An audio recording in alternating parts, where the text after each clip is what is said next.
right, let's begin. So welcome to the second in a series of webinars we'll be doing throughout the next few months. FYI, this will be recorded and you will receive a follow-up email with a link to where you can access the recording and all the insights. And we have a couple of templates and downloads shared by Christina Sanders today. So we'll provide all of that after this webinar today. To get started, thank you for joining us. We so appreciate and value your time. First, I will tell you a little bit about us, what we do, what we'll be talking about today, and then a little bit about our expert who will be walking us through this piece on how to start getting the most out of Google Analytics. So let's jump right in. We are 97th Floor. We're an award-winning digital marketing agency. We work with clients in the enterprise as well as small, medium business sectors and across a variety of industries. Now, we are a collection of strategists and we provide a range of full service capabilities, essentially everything required to create and execute strategies that produce bottom line results, from organic SEO, PPC, design and development to copywriting and video production. Now, a little bit about today. We're going to be talking about advanced Google Analytics. Now, what we're talking about will be the full functionality and customizability of Google Analytics. And what this is meant to do is to make you more efficient and effective at your job. And that might include things like your monthly and quarterly reports, knowing what to report, how to streamline those, and how to effectively manage the metrics. Now, what it's not a tutorial on Google Analytics as a tool, and it's not including things like on-site tracking setup. And the reason for that is because Google Analytics provides a super robust course in that specifically. And I'll leave a link to where you can actually go and get Google Analytics certified, and this is the best way to dive into the tool and to understand, all the ins and outs of what the tool provides. And if you just go to support.google.com/partners, you'll come to this screen and just choose the last option there, the Analytics Individual Qualification IQ course. And it will tell you all about getting qualified. Now, at the end of this presentation, Christina and I can definitely tell you a little bit more about our experience with that. We're all required to be Google Analytics certified here at 97th Floor. So we have both been through the course, and we can tell you kind of how much time that takes, but it's super, super robust. Now, I do want you to think of today, because we're going into a little bit more advanced, this isn't 101, I want you to think in terms of strategies and not specifics. Specifics, you can come back to this webinar. We'll post it after, so you'll have that recording for forever. And you can go back to the specifics. You can look at the templates Christina will be providing to you and walk through those again and again. But if you understand how this fits into a strategy or into your everyday workflow, then you acquire the discernment in order to make this super actionable to you and very customizable to you. So don't get overwhelmed if some of this feels like it's just a bunch of jargon, because that is stuff that you can do Google searches on specific things, but strategies, that's what we're after today. Also, we will have loads of other content throughout our blog and subsequent webinars in this series that will support you in more education, and I'll tell you what the next one is and how that can support you and build off of what Christina is presenting today.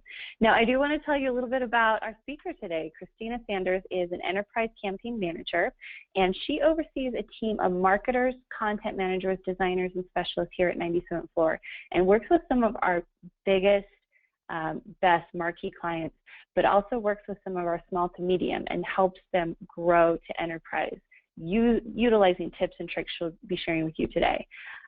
Christina, I have worked with her directly, and she is a brilliant mind, specifically in creating strategies where every tactic is tracked and measured against a bottom line value.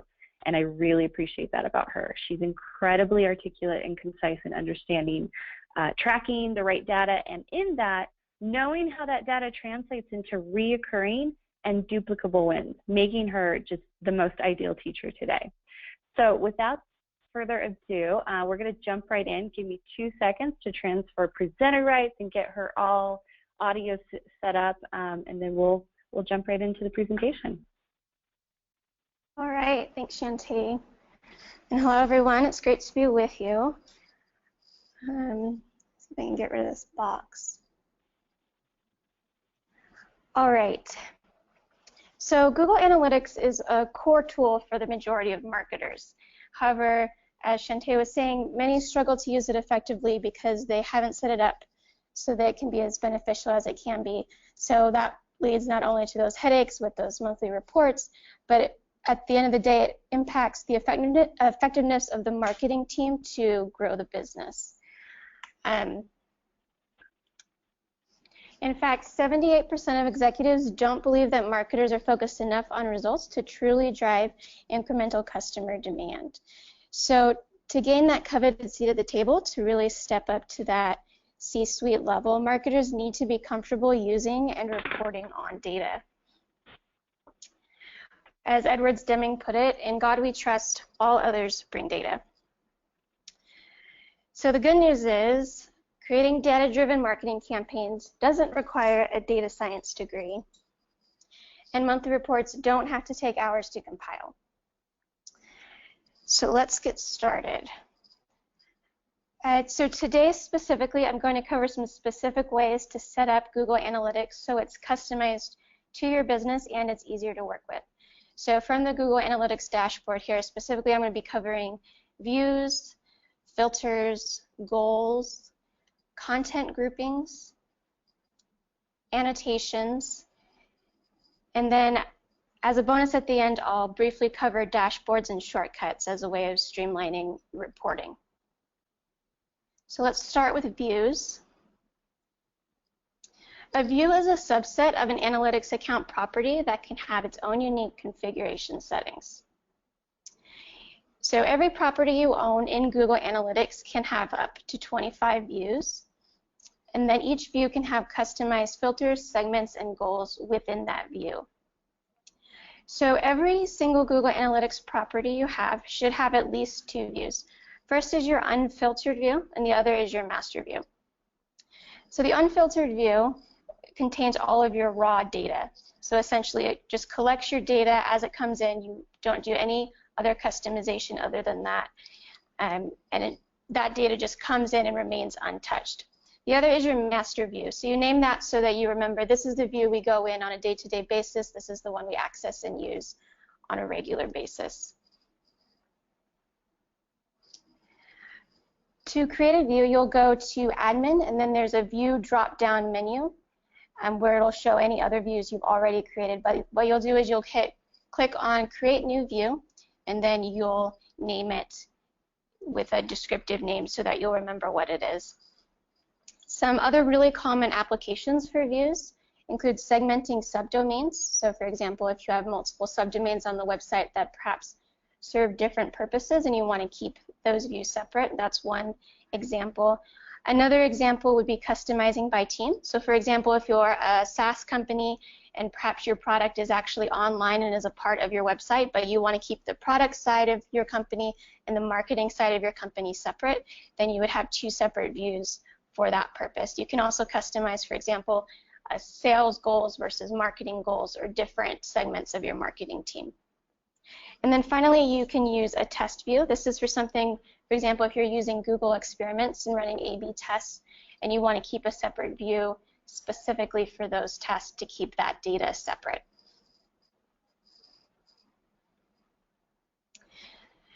So next we'll talk about filters. Filters limit or modify the data within a specific view of Google Analytics. So filters will remove designated data before it's added to the Google Analytics dashboard. Now because of this, you need to be really careful with filters. And like I said, you always need to maintain that unfiltered view so you don't lose any data. Because once data has been filtered, you cannot get it back. Some common applications for filters include one, filtering your own IP address. As your marketing team goes into the website, tests clicking things, visits things, you don't want that to mess up your traffic data, your conversion data. So filtering your own IP address as well as your agency's IP address if they're they're likely doing the same thing as your team. So keeping their clicks, their visits out of your data and keeping that data really clean. And then finally, filtering referral spam. So unfortunately, one aspect of Google Analytics is it tends to attract a lot of spam, with spam bots sending referral traffic actually right to your Google Analytics. So most users will end up having to set up a filter specifically to clear that referral spam out and keep their referral data clean. Some best practices for filters. One, always use a really descriptive filter name. So for example, if you're filtering your IP address using your company name and then IP. And then always use filter verification when you're setting up your filters. This is a really awesome feature that allows you to see exactly what it is Google is including in the filter, so you can make sure it's excluding everything you want excluded, but then not accidentally capturing something you actually want included in the data. So I always recommend doing that whenever you're setting up a filter for the first time. All right, next we'll move into Google Analytics goals. So a goal essentially indicates a user has completed a desired action on your website. And goals are really where you get to the heart of Google Analytics and the valuable data you can get there. You can start answering questions like, which campaign is driving the most revenue for our business? What are the pain points in my buying process? So there are two main ways you can set up goals in Google Analytics. First is e-commerce, and the second one is via actual goal conversions. So if you own an e-commerce site, you'll want to get e-commerce tracking set up immediately. It's a really simple process, and it provides a ton of valuable data. All you have to do is connect your shopping cart with Google Analytics via a plugin, and then enable e-commerce tracking within Google Analytics. And then from there, Google Analytics will pull all of your purchase and revenue data from the shopping cart into your analytics reports, and you'll be able to connect it to specific landing pages and specific conversion paths. But our main focus today is going to be focusing on goal conversions, since that does take a little more time and effort to set up. So for this process, we'll be using the spreadsheet shown here. We'll provide this spreadsheet to you after the webinar, so don't worry about trying to take screenshots or write a lot of notes. We'll provide that later. But essentially the first step of goal planning is to place these within a group. So Google Analytics will automatically place goals in a group, and that group cannot be changed later. So this is why it's super important to map out what your goals will look like up front, so that this stays really clean and really functional and easy to work with. So as I said, you want to map related goals to the same group. So for example, group 1, I would typically assign to end of funnel macro conversions. So these are either actual purchases or the conversion right before a purchase, such as a free trial or requesting a sales call.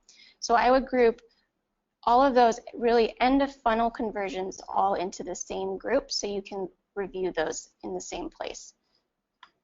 Group 2 would be more your mid-funnel macro conversions. So these are what you'd think of as your lead generation type conversions, things like a content download, a webinar sign up, or an event sign up. And then finally, depending on what your marketing looks like, what your sales cycle looks like, sometimes it's valuable to track micro conversions, but you definitely want to group those together separate from your macro conversions. And again, micro conversions are things like PDF downloads, so where they're downloading a piece of content but not necessarily turning over their information. Watching a video, so if you have really valuable testimonial videos or product videos on your site and you want to track which visitors are watching those. Or high value pages, so things like your pricing page or your core product pages.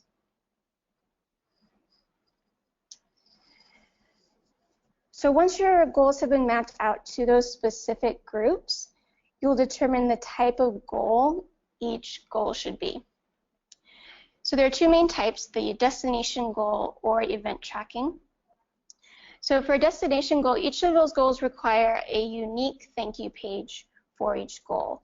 And then the only exception to this would be a micro conversion, such as a visit to a value page, like that pricing page. So in that example, the destination URL would be the actual pricing page URL. But in every other case, it's a unique thank you page specific to that conversion. So once you've identified that thank you page, you'll place that here in the destination URL column. And then from there, you can assign a value to each goal. So there's essentially 3 different ways to assign a value to a goal: actual value, average value, or relative value. An actual value represents the actual revenue brought in from the goal. So it's typically tied to a purchase. So if you're an e-commerce site, someone purchased a pair of shoes, they cost $10, the value is $10. An average value, on the other hand, would represent more of an estimate. So for example, if in your company a new customer were worth $100, and then you know that 10% of every free trial sign-up results in a new customer, then the value of that free trial would be $10. Finally, you can also assign a relative value. So this, instead of an actual dollar amount, will tell you that one conversion is worth more than another, more on a relative scale. So for example, typically a request to be contacted by the sales team is more valuable than a content download. So you would assign the value to the contact sales team as a 5, whereas the content download, you would assign that as a 2, basically to demonstrate that difference in value on relative terms. So then the second type of goal you can set up is an event tracking goal. And this allows you to track whether a user clicked on a specific location of the website. So again, this is useful for tracking PDF downloads, video views, or maybe clicks on a social media button. But to set these ones up, you'll have to actually generate a unique JavaScript code that will be placed on that specific location of your website. So to do this, we'll actually move into the second tab of our Google Analytics Goal Planner. And then in this spreadsheet, we'll map out what each event will look like and what will need to be included within that JavaScript snippet. So this first column of the spreadsheet, the CTA column, describes just the general CTA. So whether is it a PDF download, is it a free trial sign up?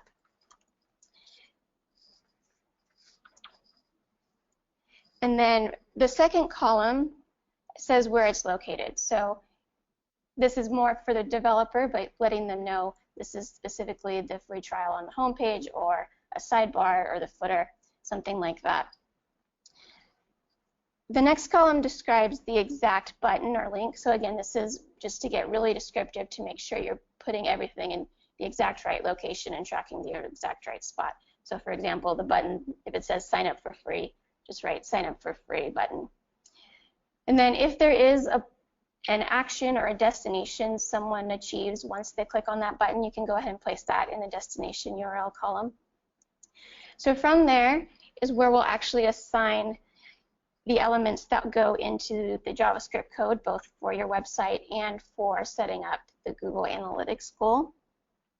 So every event tracking code requires a category, action, and label. The category section allows you to group similar events together.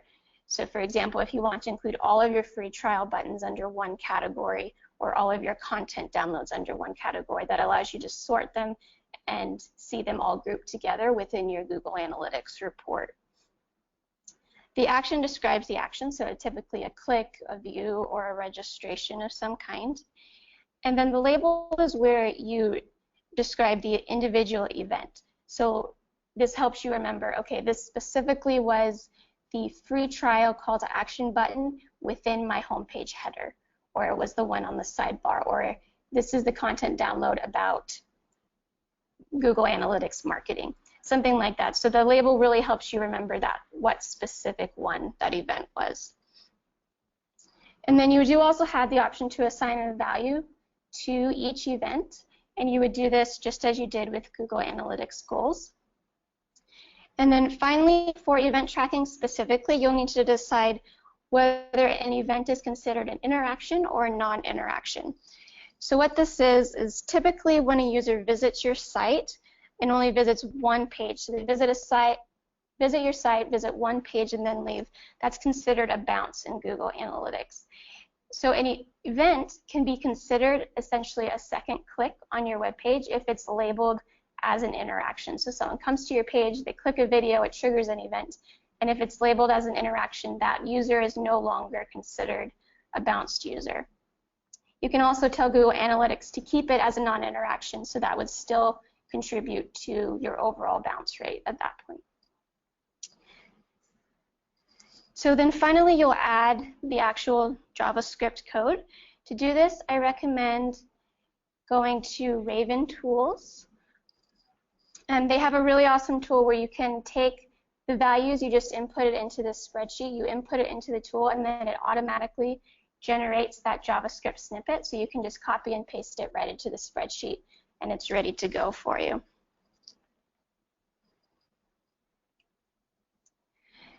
And then from there, you can also take that event tracking code and put it into your main dashboard here. And you'll have all of your goals mapped out and ready to be entered into Google Analytics at that point. So from there, we'll actually set up the goals within Google Analytics. So to do this, you'll go to Admin again, go to Goals, and then Create a Goal. And then you'll need to give each goal a descriptive name. So I usually recommend just using the name of the actual conversion. So whether the name of the content download, free trial, whatever it is. And then select goal type. So here you'll either select destination or event. And then you'll move to the next step.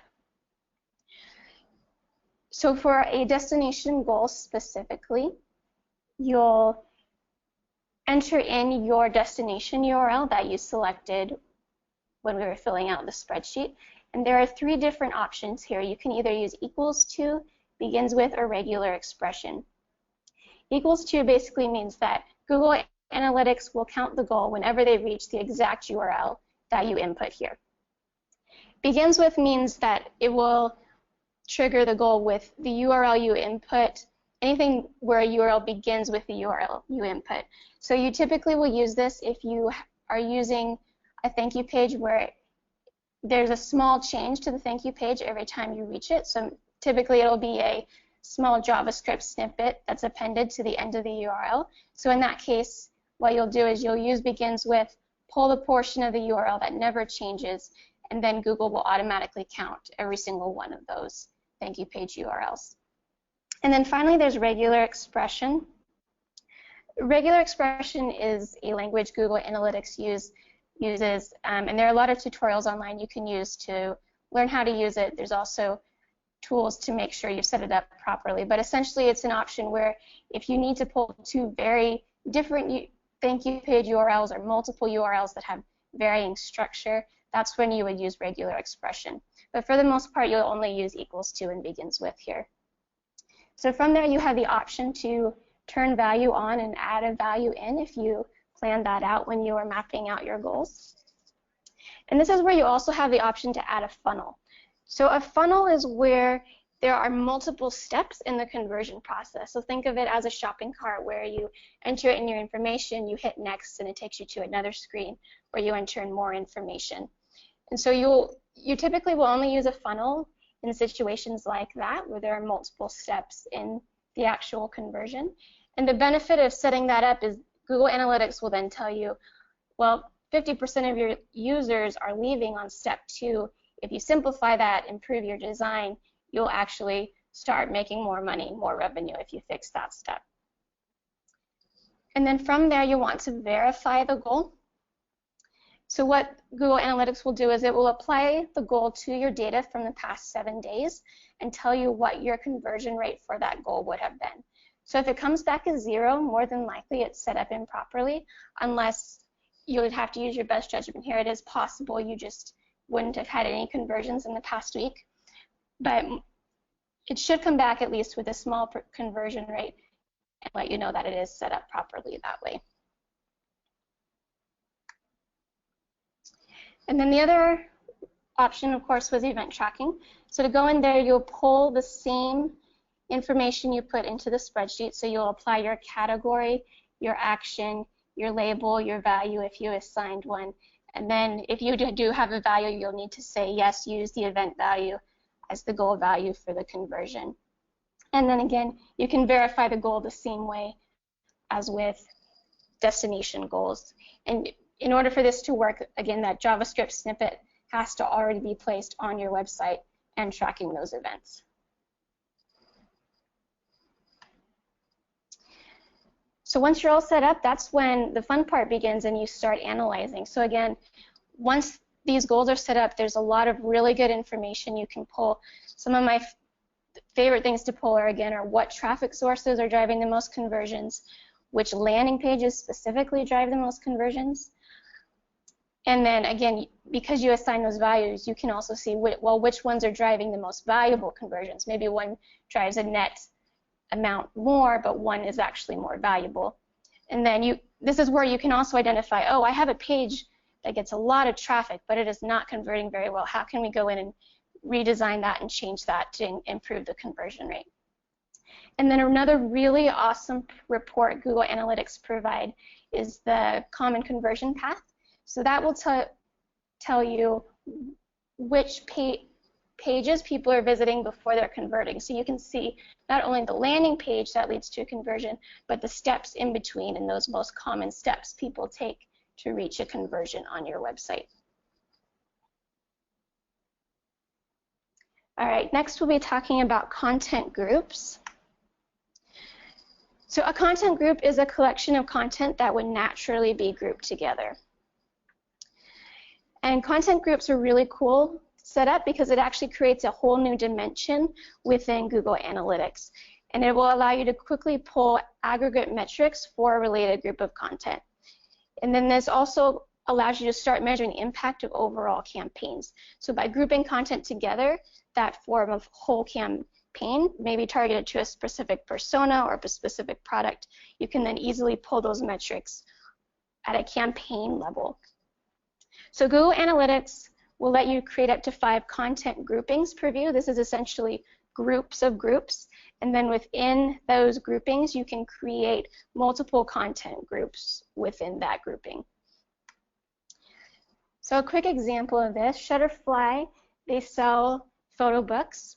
And so while it's essentially the same product, they market it through different campaigns, basically around life events. So someone who's traveling, someone who had a wedding, someone who graduated. And so Shutterfly, what I would recommend is the content grouping be their actual blog, so their content marketing side would all fall under their blog. And then from there, create content groups around campaigns. So for example, a content group for their travel content and a content group for their holiday content. And by doing that, they would then be able to see the overall effectiveness of their content marketing in their blog, but then also go in and compare, okay, how does our travel campaign compare to our holiday campaign? So to set up content groups, again, you'll go to Admin and select Content Grouping, and then New Content Grouping. And then there's 3 different options to actually configure and set up a group. So the first is using an actual tracking code. And then to use this option, you'll need to actually modify the JavaScript of the Google Analytics tracking code on each page of the content group. And then as you can see in this screenshot, you'll need to include the group number and the name of the content group within the tracking code. So that option's a little more complicated. The second option you can use is extraction.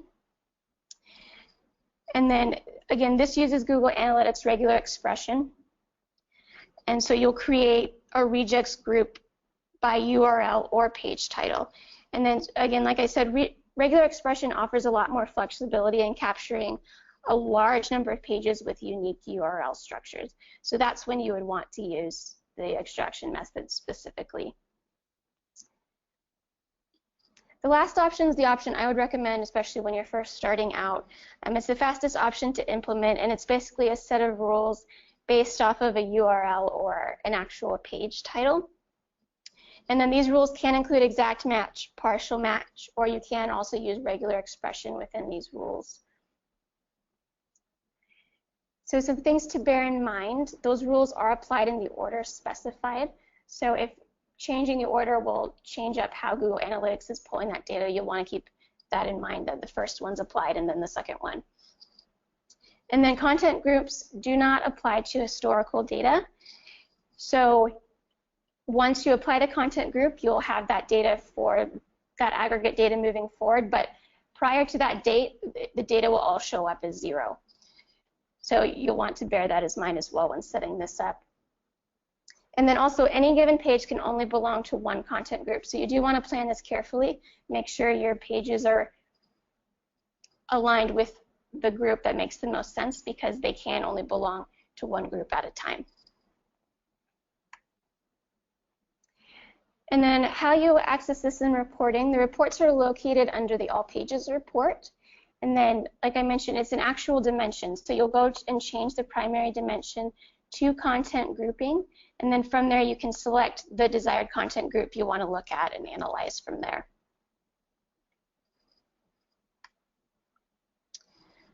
All right, so now we'll talk about annotations. So annotations are essentially small notes that keep track of important events.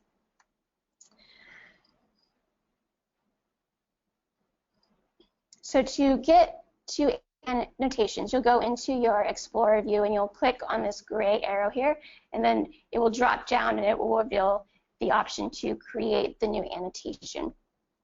And where I really recommend using annotations is any event that happens that's going to dramatically impact your data, so your traffic data, your conversion data. So this is things like a site redesign, a site migration, an analytics error, maybe your tracking code fell off, your event tracking stopped working. Anything where there's a sudden dip or a spike and you need to note that.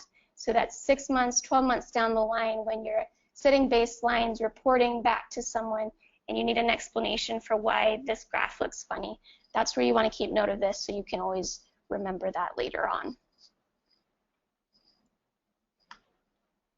All right, and as promised, a quick bonus here on reporting.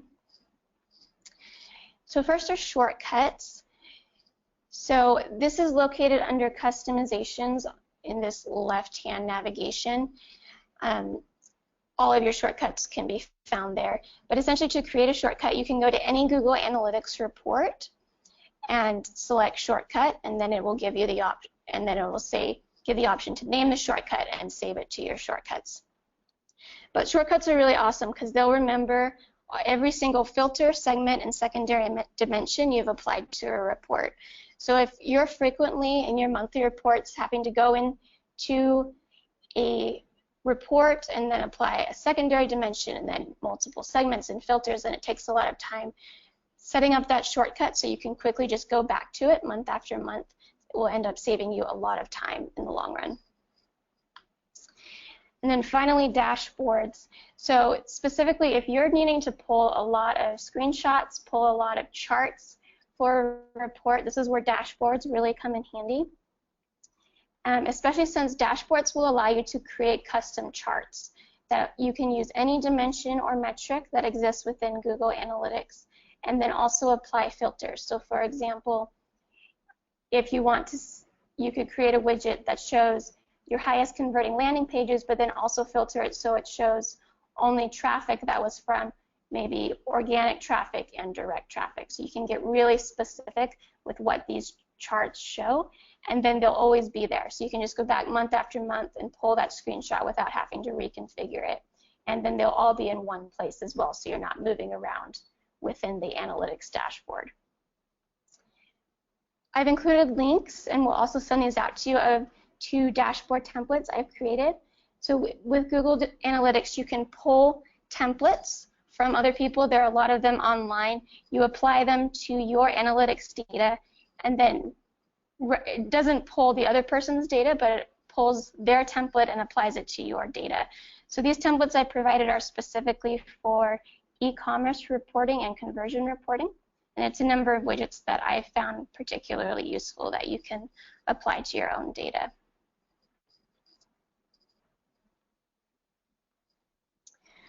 All right, so we've covered a lot of information today, but again, hopefully the main takeaway you get from this is there's a lot of valuable information you can pull from Google Analytics if you set it up to be customized to your business, and then also taking advantage of those options to really streamline your reporting.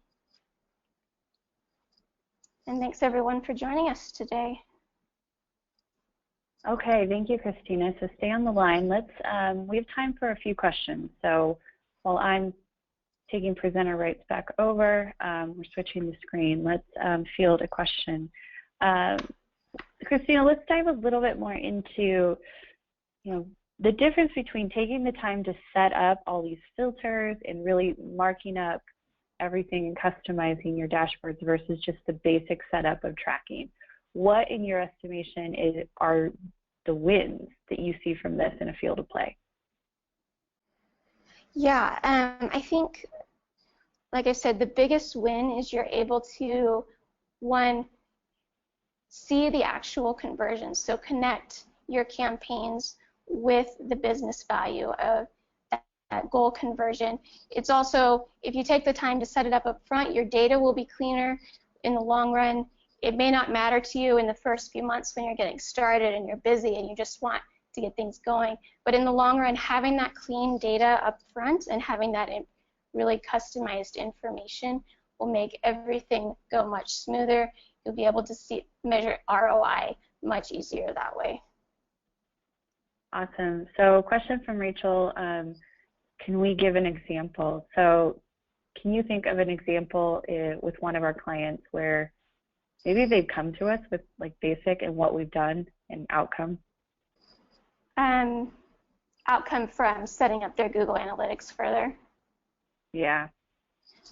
Yeah, because most people know how to set it up, get the tracking in place, but the real difference that you've seen, maybe a single example of that, whether it's being able to, I know I've seen, diagnose something that was like losing a lot of traffic for them or losing conversions and being able to fill that in the pipeline, and so their conversions immediately shot up, something like that. Yeah, definitely. So one example I've seen is, a website that gets quite a bit of traffic. They got decent conversions from their homepage and from their main lead gen source, but a lot of their high traffic pages were not converting well. And so by tracking up those conversions and seeing that low conversion rate, we were able to go in and basically change up those landing pages, redesign them, do some CRO, and from there we were able to essentially triple their conversion rate. So just by having that data and knowing which landing pages were contributing to conversions and which weren't, we were able to significantly increase the number of conversions they got from their website. With the same amount of incoming traffic? Correct. Correct. Yeah, I would say those are some of the biggest wins that I've seen, is that a lot of people think, well, I just need more traffic. If I get more traffic, then I'll have more conversions. But more often than not, the traffic you're getting, if you're applying good SEO tactics and metrics, the next step in order to get that traffic to convert is what we've looked at today. Next question, how long to go through this comes from the start of the presentation. So the Google Analytics certification IQ course, how long to go through that certification process?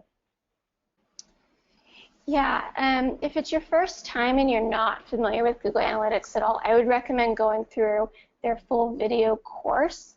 I can't remember the exact number of hours, but I would plan to spend, if it's an hour a day, probably a couple of weeks working through it. Right, yeah, that's how I remember it. Just parsing it down so that it sunk in, because it's very robust, but it's very well planned out. So good insight there. We probably have time for one more question. Let's see. Is there anything else, Christina, that you'd like to kind of provide as example, something noteworthy that you've seen by applying just the simplest of advanced Google Analytics? Yeah, I mean, the other thing you'll see specifically with event tracking is it'll just give you a better sense of how people interact with your site. So if you're not in a position to be able to do really in-depth heat mapping or video recordings to see how people interact with your site, just getting that initial insight of seeing, oh, well, we know we're getting free trial signups, but we don't know which button people are clicking on, where it's most effective. Having that event tracking set up so you can say, oh, well, actually, our footer and our header are generating the most clicks. Basically, no one is clicking on this button that's on this other page. Maybe we need to switch that up, move it around, something like that. So that's another thing I've seen is event tracking can give you some additional insight there as to how people are interacting with your website. Excellent. Yeah, I love it. So a lot of information shared today. We will be posting, you'll receive an email with a link to this recording and deck, plus the dashboard and template that Christina showed within the presentation. And you'll be receiving those by end of day tomorrow. So that will be a follow-up item that you'll get from us. Next webinar, well, thank you again, Christina. Amazing insights. Our next webinar, we're focusing on which SEO metrics matter and which don't. So when it comes to SEO strategy, I'm sure you're familiar that there are just so many metrics. Sometimes it can be overwhelming.